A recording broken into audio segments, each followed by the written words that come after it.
जौनपुर नामक छोटे से गांव में काफी कम आबादी रहती थी। वहाँ के लोग काफी कम पढ़े लिखे थे।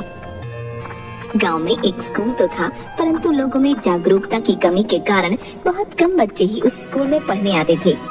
गांव में ज्यादातर किसान रहते थे।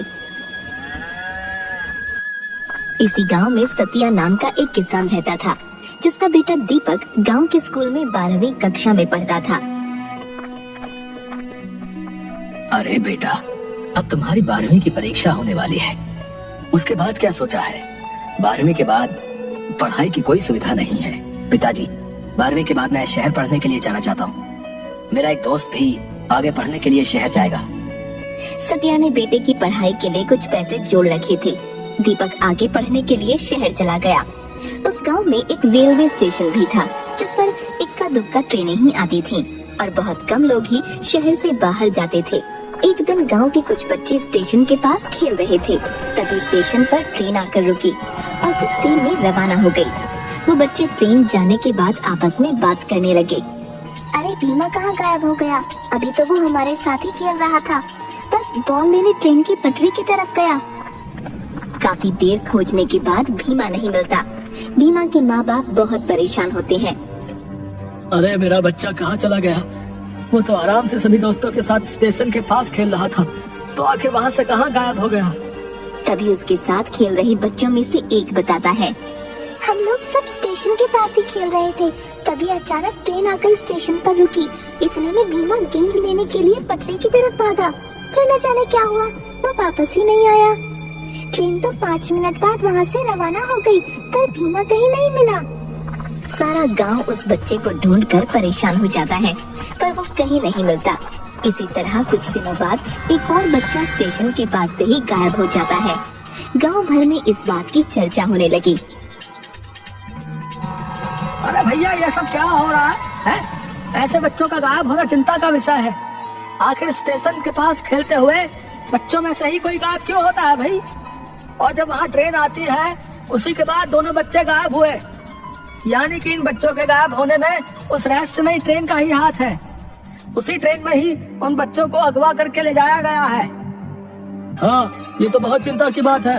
2 बच्चों का गायब होना कोई इत्तेफाक नहीं हो सकता भैया। जरूर ट्रेन में ही कोई व्यक्ति बच्चों को लेकर गया है, परंतु हम अब क्या करें?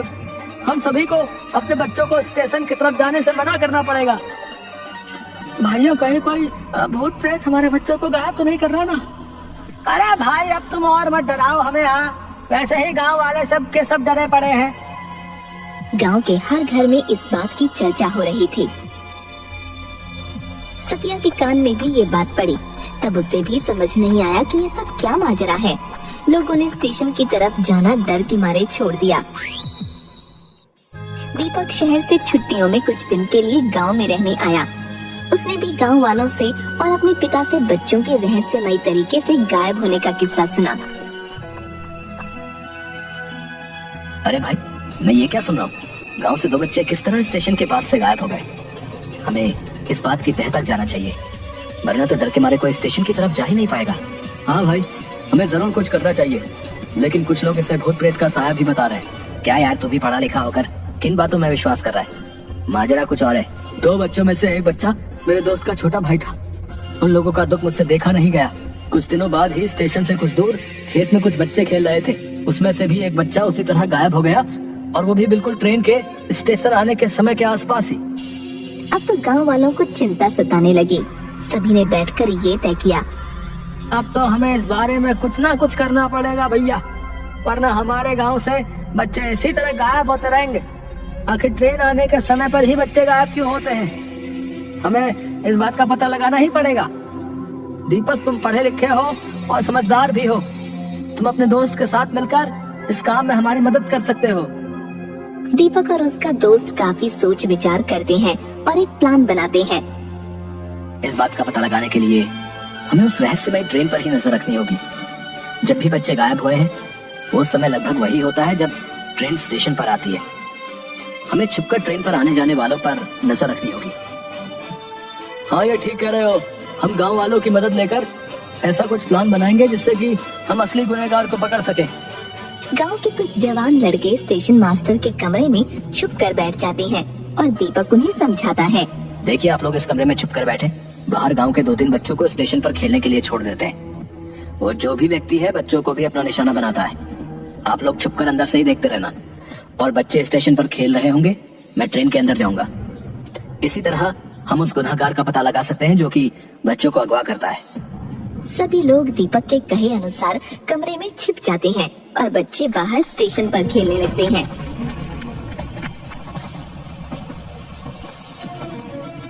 ट्रेन स्टेशन पर जैसे ही रुकती है, उसमें से एक आदमी कंबल ओढ़े बच्चों की तरफ बढ़ता है।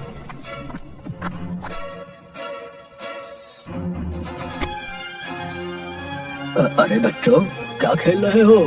ये लो, मैं तुम सबके लिए चॉकलेट लाया हूँ, लो। वो व्यक्ति सभी बच्चों में चॉकलेट बांट देता है और उनमें से एक बच्चे को कहता है, सुनो बेटा, जरा मेरा ये बैग अंदर ट्रेन में रखवा दो, तुम्हारा बहुत भला होगा बेटा। बच्चा खुशी खुशी उस व्यक्ति का बैग लेकर उसके पीछे पीछे ट्रेन के अंदर चल देता है। दीपक और उसका दोस्त ये सब दूर से देख रहे थे। वो भी उसी डिब्बे में उन लोगों के पीछे पीछे चल देते हैं। दीपक देखता है कि वो व्यक्ति उस बच्चे के बैग रखने के बाद उसके मुंह पर रुमाल लगाकर उसे बेहोश कर देता है और वहीं सीट पर सुला देता है। ट्रेन में कोई ज्यादा लोग नहीं थे, इसलिए वो व्यक्ति आराम से इस बच्चे को अगवा कर लेता है। ट्रेन चल पड़ती है।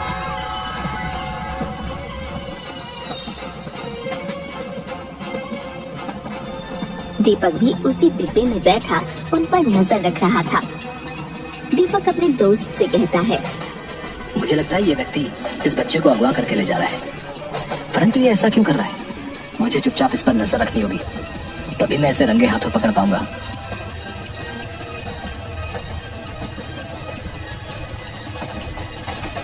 लगभग 2 घंटे के बाद एक स्टेशन पर वो व्यक्ति उस बच्चे को लेकर उतरता है और दीपक भी उसी के पीछे उतर जाता है। सामने से एक व्यक्ति आता है और उस किडनैपर से कहता है, अरे वाह भैया, एक और मुर्गा ले आए।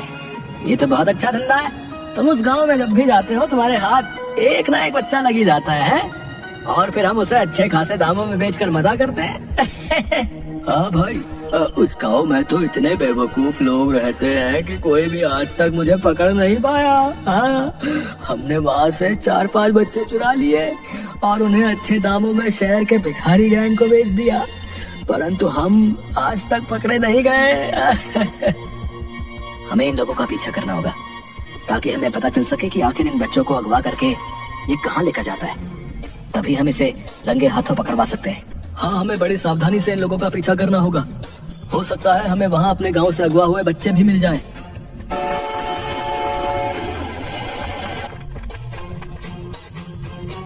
फिर दीपक और उसका दोस्त उन दोनों किडनैपर्स का पीछा करने लगते हैं।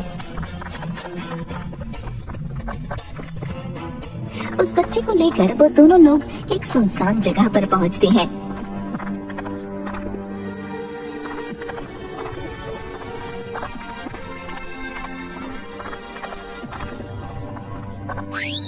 दीपक और उसका दोस्त बहुत सावधानी से उन लोगों का पीछा करते रहते हैं। तभी वो लोग एक बड़े से कमरे में दाखिल होते हैं।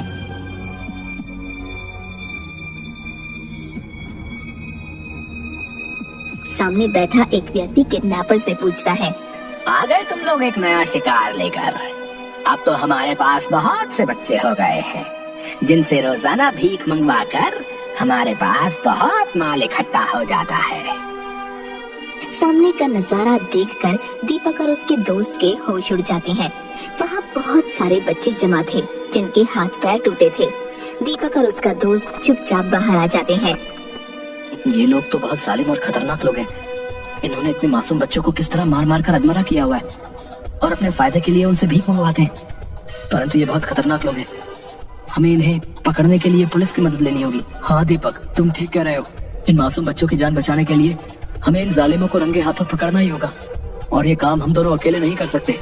हम लोग कल पुलिस के साथ प्लान बनाकर इन्हें रंगे हाथों पकड़वाएंगे और इन मासूम बच्चों को इस नर्क से आजादी दिलवाएंगे। दीपक अगले ही दिन वहाँ के थाने में जाकर पुलिस इंस्पेक्टर को सारी बात बताता है कि किस तरह वो लोग बच्चों को अगवा कर इस धंधे में लगा देते हैं। हम आप लोगों की बहादुरी और जज्बे की दाद देते हैं। आप लोगों ने इतनी हिम्मत करके और अपनी जान जोखिम में डालकर इन लोगों का भांडा फोड़ दिया। अब आपको चिंता करने की ना कोई जरूरत नहीं है। कल हम लोग आपके साथ चलकर उन्हें रंगे हाथों पकड़ के उन्हें जेल में डाल देंगे। अगले ही दिन पुलिस इंस्पेक्टर और बहुत से पुलिस कर्मचारी दीपक और उसके दोस्त के साथ उसी जगह पर जाते हैं और चारों तरफ से उस जगह को घेर लेते हैं। अरे सबके सब घेर लिए गए हो, अपने हथियार फेंक दो और अपने आप को पुलिस के हवाले कर दो। सभी अपराधी पुलिस द्वारा हिरासत में ले लिए गए। अरे तुम लोग कौन हो हैं? और इन बच्चों को अगवा क्यों करते हो? जल्दी सब बताओ। पुलिस की मार खाने के बाद वो दोनों किडनैपर सारा सच उगल देते हैं। हम लोग गांव से बच्चों को चुराकर शहर में भिखारी गैंग को बेच देते थे। हमें इन बच्चों को बेचने पर अच्छी खासी रकम मिलती थी। वे लोग इन बच्चों के हाथ पैर तोड़कर इनसे भीख मंगवाते थे।